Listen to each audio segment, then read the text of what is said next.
Ketika mulai masa-masa lockdown akibat COVID-19, gue tuh ngerasain banget dimana tiba-tiba kayaknya hidup gue tuh rasanya kerja ya terus harian. Dari bangun pagi sampai tidur lagi, ada aja orang yang ngajakin gue Zoom meeting, minta kerjain ini, nanya itu. Ya tentu saja, lama-kelamaan ya gue bisa sih adaptasi dan mulai lagi membatasi mana waktu gue kerja, mana waktu gue melakukan hal lain di hidup gue. Tapi gue ngeliatnya tuh ada sih, orang yang justru makin lama tuh kayak makin semangat aja gitu buat kerja. Makin on terus dari pagi sampai malam kerja terus. Kesannya tuh kayak ada kontes berhadiah puluhan juta rupiah buat siapa orang paling produktif selama masa pandemi. Padahal kan nggak ada gitu. Ada orang yang percaya bahwa kerja keras tanpa batas adalah prasyarat untuk kesuksesan. Sampai-sampai ketika beristirahat, yang dipikiran pun tetap pekerjaan. Rasanya buang-buang waktu aja gitu kalau menghabiskan waktu luang untuk hal-hal yang tidak berhubungan sama pekerjaan. Sampai suatu ketika, ya mereka jatuh kelelahan. Apakah lu salah satu dari pelaku? Oh well, gue bahkan nggak tahu gue harus menyebut orang-orang kayak ini tuh apakah mereka pelaku atau korban. Tapi intinya, apakah lu salah satu dari mereka? Well, kalau lu emang lagi ngerasa kayak gini, berarti lu butuh tahu tentang toxic productivity. Di video ini, gue bakal jelasin soal konsep ini, mulai dari artinya, penyebabnya, dan yang paling penting adalah kenapa hal ini buruk. Dan untuk kebaikan dan kesuksesan lu sendiri, menurut gue lu beneran harus berhenti sih untuk terus ngelakuin ini. So, tonton terus sampai selesai ya, biar lu ngerti konsepnya secara menyeluruh. Oke, kita mulai ya. Apa sih yang dimaksud dengan toxic productivity? Kalau ngomongin tentang budaya kerja keras, nggak bisa dipungkiri bahwa banyak banget orang yang mengagung-agungkan aja gitu soal produktivitas. Dimana mereka berlomba-lomba jadi orang yang paling sibuk, paling banyak kerjaan, selalu punya proyek sampingan, selalu punya hal lain untuk dilakukan. Apalagi di tengah-tengah keadaan social distancing. Somehow, budaya ini jadi kerasa banget. Ingat nggak sih kalian kayak di awal-awal social distancing tuh semua orang tuh posting soal kesibukan mereka ke Instagram, posting lagi Zoom meeting, posting lagi apa gitu. Dan jadi kayak tren aja gitu budaya bahwa kerja setiap saat kerja keras, semua orang kerja keras. Kayak ada lomba aja gitu soal produktivitas. Mungkin iya, ini baru kelihatan tren, baru berasa banget di masa-masa pandemi. Tapi sebenarnya fenomena ini udah terjadi sejak lama. Baru ke-expose aja gitu gara-gara pandemi dan semua orang actually nggak bisa posting liburan mereka atau makanan mereka, jadi postingnya kerjaan mereka. Tapi ya dari dulu sih udah ada orang-orang yang bekerja terlalu keras, sampai ujung-ujungnya malah sakit, atau ya hubungannya dengan keluarga atau lingkungan sosial malah jadi rusak. Ini sih sebetulnya yang biasa disebut dengan toxic productivity. Ada juga yang nyebutin sebagai hustle culture atau workaholism. Ya, lu mungkin pernah dengar istilah workaholic. Yang artinya adalah obsesi yang ekstrim dan kayak nggak ada habisnya aja gitu untuk jadi produktif. Dimana ya, orang nganggep dirinya itu cuma berharga ketika mereka produktif.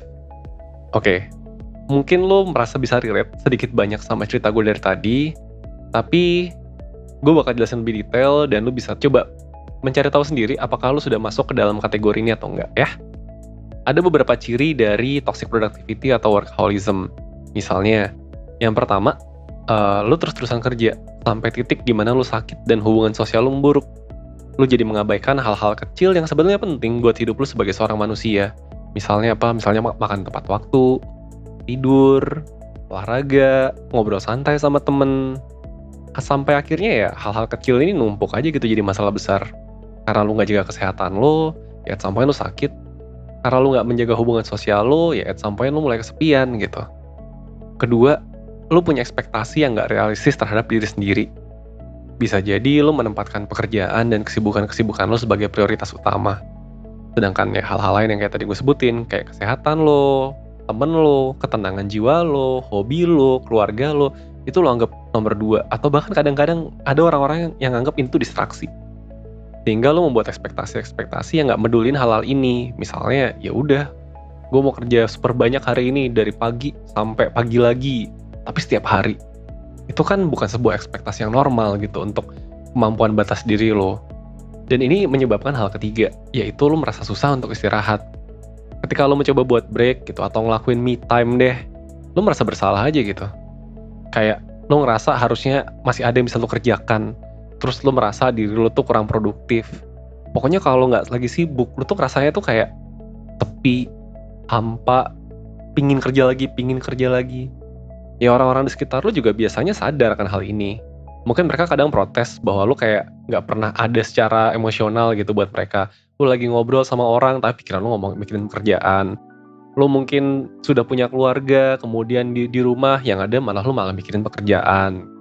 Ya basically tadi, karena lu ngerasa ketika lu menghabiskan waktu tanpa menghasilkan apapun, rasanya tuh nggak guna aja gitu. Jadi lu memandang waktu-waktu lo bersama teman-teman lo, bersama keluarga lo, bersama hobi lo, itu tuh nggak guna.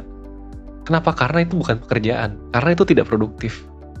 Nah, kalau lo sampai yang 3 poin barusan gue ceritain lo masih ngerasa bisa relate, ada kemungkinan bahwa lo sudah terjangkit ke dalam culture yang gak sehat ini. Dan buat lo yang mengalami ini, demi diri lo sendiri, gue, Rizky dari 1%, mau mengajak lo untuk berhenti menjalani hidup dengan cara kayak gini. Kenapa? Ada beberapa alasan. Pertama, dengan cara hidup kayak gini, lo tuh bakal cenderung produktif cuma dalam jangka waktu pendek. Kalau lo muda mungkin lo bisa berapa bulan hidup kayak gini. Mungkin lo sudah lebih berumur, mungkin hitungannya cuma 1-2 bulan, mungkin cuma minggu. Tapi lo gak bisa kayak gini selamanya. Dan tanpa lo sadar ya, lo tuh cuma penuh semangat tuh di awal sampai tengah lah. Masih bisa produktif, masih bisa puas sama kinerja lo. Tapi begitu udah lewat, efeknya tuh malah makin buruk. Lo bakal burn out, kecapean, lo bakal demotivasi. Lo gak lagi berusaha jadi produktif, sehingga malah jadi pasif dan gak melakukan atau menghasilkan apapun yang berkualitas gitu. Kenapa ya? Karena lo capek aja. Dan ini bisa berujung komplikasi sama alasan kedua, yaitu lo bisa jadi terlalu keras sama diri sendiri. Kayak tadi gue sempat jelasin, biasanya kalau lo punya gaya hidup yang toxic productivity, lo menghargai diri lo cuman kalau lo merasa berhasil menjadi produktif. So berarti kemungkinan besar lo bakal memaksakan diri biar terus-terusan produktif, mengabaikan emosi yang lo rasakan, dan jadinya kritis ke diri sendiri. Dan efek dari hal ini tentunya lebih ke negatif dibandingkan positif. Kalau menurut penelitian, lo bakal jadi lebih mudah buat menganggap diri lo gak berguna dan bisa jadi ujung-ujungnya nyakitin diri sendiri. Nah, tapi ingat apa yang tadi gue bahas di poin pertama. Ketika lo menjalani gaya hidup ini, at some point lo bakal burn out. Lo bakal mentok, dan di saat itu lo gak bisa menghasilkan banyak hal.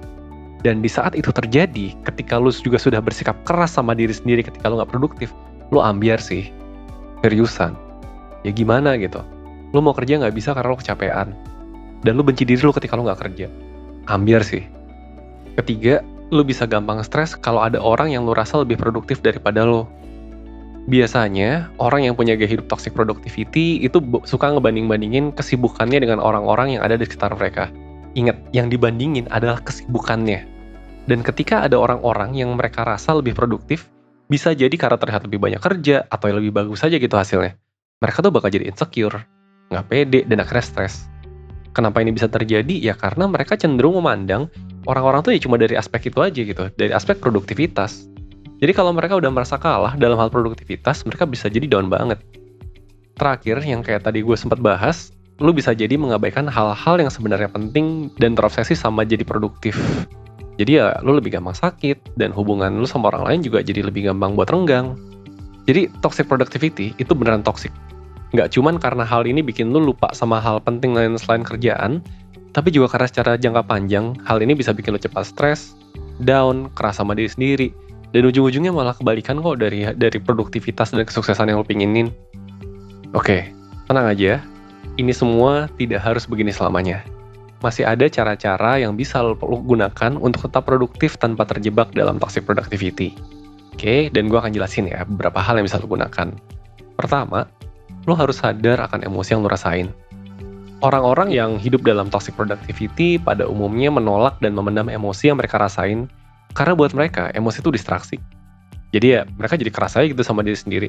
Lagi sedih ditahan, lagi seneng ditahan, lagi marah ditahan. Padahal ya, satu proses sendiri udah bilang entah di berapa puluh video ya, memendam emosi, itu tuh cuma gue waktu sambil meledak. Nah maka itu, coba deh, lu hindari kerja dan hidup dengan mode autopilot. Autopilot gimana? Ya gitu, kayak lu bangun pagi, langsung kerjain ini berikutnya, ini berikutnya, sampai tidur, bangun lagi, kerja lagi. Gue mengajak lu untuk berhenti hidup seperti itu. Jadi, gue pingin, ketika lu melakukan pekerjaan-pekerjaan dan menjalani hidup lo, coba lu nikmatin. Coba lu rasain. Ketika lu ngerjain sesuatu nih, coba beneran lu rasain deh. Apakah itu lu suka melakukannya? Atau lu sebetulnya benci melakukannya? Apakah itu penting buat dilakukan? Atau itu sebenarnya nggak penting gitu? Apakah itu sebetulnya adalah sesuatu yang sebetulnya udahlah tidak menyenangkan, nggak penting pula gitu kan? Jadi sebetulnya bisa aja lu tolak, nggak usah lu kerjain. Kalau lu udah tahu apa yang benar-benar penting buat lo, maka lo akan sadar bahwa sebenarnya kalau ngomongin produktivitas, penting untuk fokus sama kualitas dari hal-hal yang lo lakuin.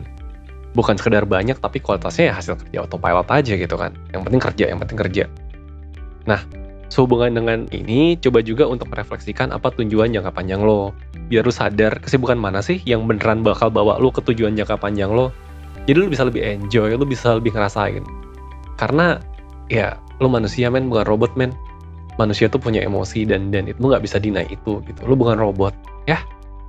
Kedua, cari tahu cara jadi produktif yang kayak gimana yang cocok sama diri lo. Ya, of course, emang butuh lumayan banyak refleksi diri ketika lo pingin jadi produktif tanpa toksik. Tiap orang punya cara yang beda-beda biar merasa produktif. Ada yang kerjanya lebih enak sendiri, ada yang lebih suka teamwork, ada yang jago multitasking, ada yang lebih nyaman fokus satu-satu, ada yang suka paralel. So, dengan lo tahu tipe lo yang mana, lo bakal bisa menerapkan cara-cara yang sesuai dengan kekuatan diri lo. Tapi ingat, kata kuncinya adalah tahu dulu apa aja kekuatan diri lo, apa aja yang sebenarnya bisa memotivasi lo. Ya intinya, lo paham dulu mengenai diri lo sendiri. Kalau lo saat ini merasa lo sendiri belum paham mengenai diri lo, it's okay. Pengenalan diri adalah proses berkelanjutan yang gak ada habisnya. Dan kalau lo bahkan belum mulai melakukan itu, ya wajar lo mungkin ambiar gitu kan. Lo bisa melakukannya sendiri. Tapi kalau lo mungkin rada ambisius nih, atau udah capek hidup dengan cara kayak sekarang, kita bisa banget kebantu lo untuk mengenal diri lo lebih cepat melalui online mentoring 1%.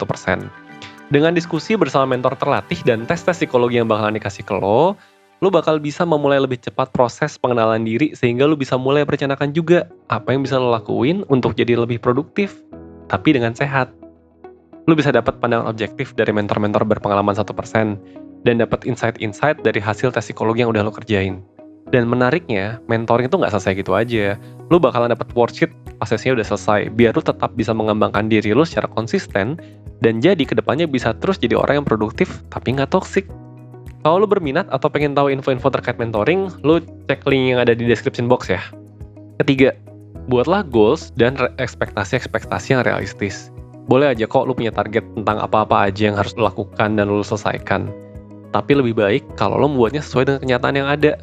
Maksudnya gini, lo sadar bahwa selain ada pekerjaan, ada juga hal-hal lain yang perlu lo perhatiin. Dan ujung-ujungnya juga akan berpengaruh ke performa lo.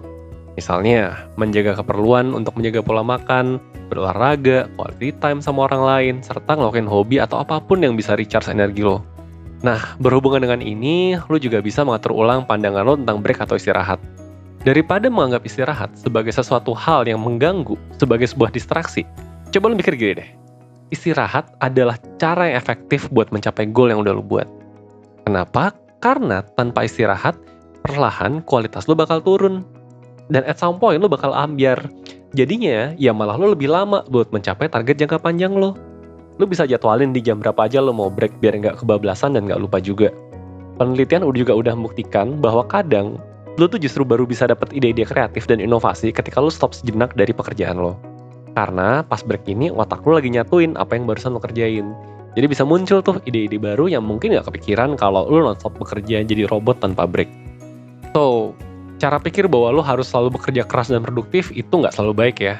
Gak apa-apa kok untuk kerja keras, tapi tahu diri.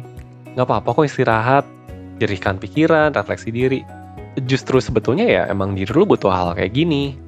Kalau lo suka sama video ini dan pengen nonton video-video yang bahas tentang hal kayak gini lagi, jangan lupa untuk like, share, dan subscribe channel 1% ya. Akhir kata, gue berharap semoga video ini berguna untuk membantu lo berkembang menuju hidup seutuhnya. Hidup seutuhnya hanya bisa dinikmati kalau lo punya waktu. Kalau lo kerja terus, sibuk terus, ya buat apa gitu kan? Gue Rizky dari 1%, bye.